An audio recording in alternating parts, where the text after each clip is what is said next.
بجد مش وقته، مش وقت حمائية، مش وقت وطنية. لا صحيح فعلا، هو لا وقت وطنية ولا وقت حمائية ولا وقت انتماء، لا مش وقته خالص يا كماحة الصراحة.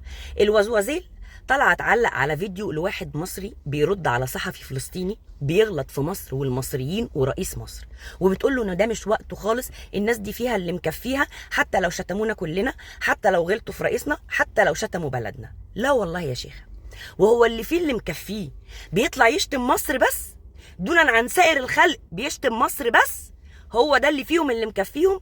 بص يا حبيبتي، كل الشعوب العربية حواليكي لو اتجاب سيرة بلدهم بيهبشوا اللي يجيب سيرة بلدهم، لكن التوطية دي لا احنا ما نعرفهاش. فاللي متعود انه يوطي ما يقولش ان المصريين بيوطوا، اللي متعود ان هو يتهان ما يعممش الاهانة على المصريين. لا حبيبتي، لا المصريين عينهم مكسورة ولا مصر قليلة ولا رئيس مصر حد يجيب سيرته بأي غلط، ومش مسموح ومش مقبول. وبص يا ماما بس عشان تبقي عارفة، الاشكال اللي زيكم كده هي اللي سبب ان الاشكال دي فاكرين ان مصر والمصريين حيطتهم واطيه.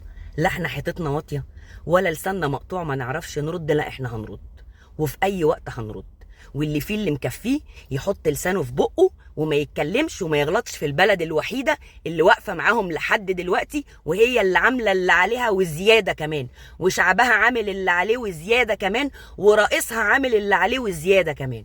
فالحد هنا وستوب. لو سمحتوا ما تعمموش على المصريين تماما دنيتكم خالص، الدنيا دي مش بتاعتنا، دي بتاعتكم انتوا بقى، وكل واحد يتكلم عن نفسه. احنا هنرد الإهانة والقلم ب10.